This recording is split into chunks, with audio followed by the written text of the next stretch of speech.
Chinese भेळ ही सगळ्या लहान मुलांची ऑल टाइम फेवरेट डिश आहे आणि याच्यासाठी घरच्या घरी आपण हे फ्राइड नूडल्स कसे बनवायचे ते बघणार आहोत।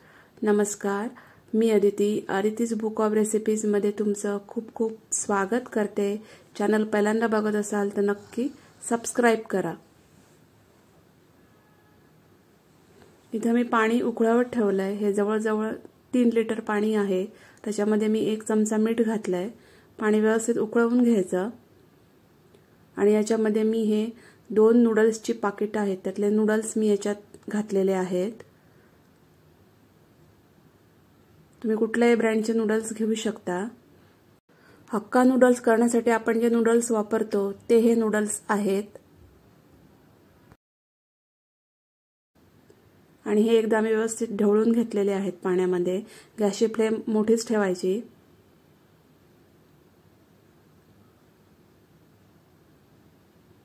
आणि अगदी 3 मिनिटांसाठी मी हे शिजवून घेतलेले आहेत। हे ओव्हर कुक नाही करायचे किंवा पूर्ण पण कुक करून नाही घ्यायचे, फक्त 50%च ते कुक करून घ्यायचे। फार महत्त्वाचं आहे। नंतर मी गॅस बंद केला आणि हे सगळे नूडल्स मी असे एका चाळणीमध्ये गाळून घेतले। त्यातलं सगळं पाणी काढून टाकायचं।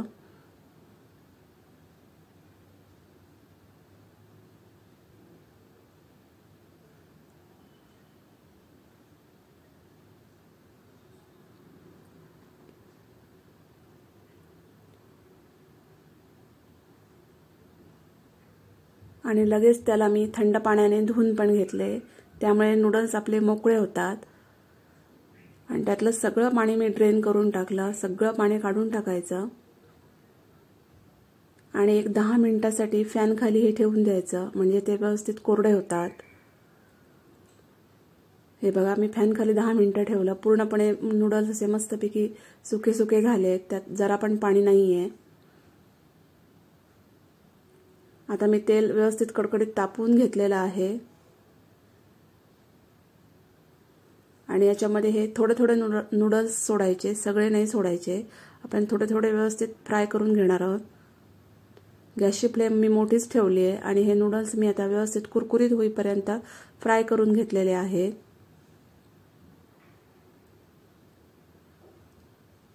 नूडल्स 50%च आपण कुक करून घेतल्यामुळे फ्राय करताना ते व्यवस्थित इझिली फ्राय होतात।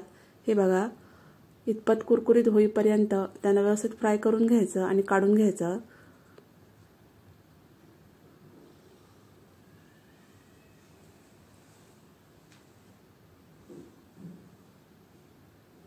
हे बघा, अशा प्रकारे मी सगळे नूडल्स फ्राय करून घेतलेले आहेत। मस्त कुरकुरीत असे फ्राइड नूडल्स झालेले आहेत। आता मी यांना चुरून घेतलेलं आहे।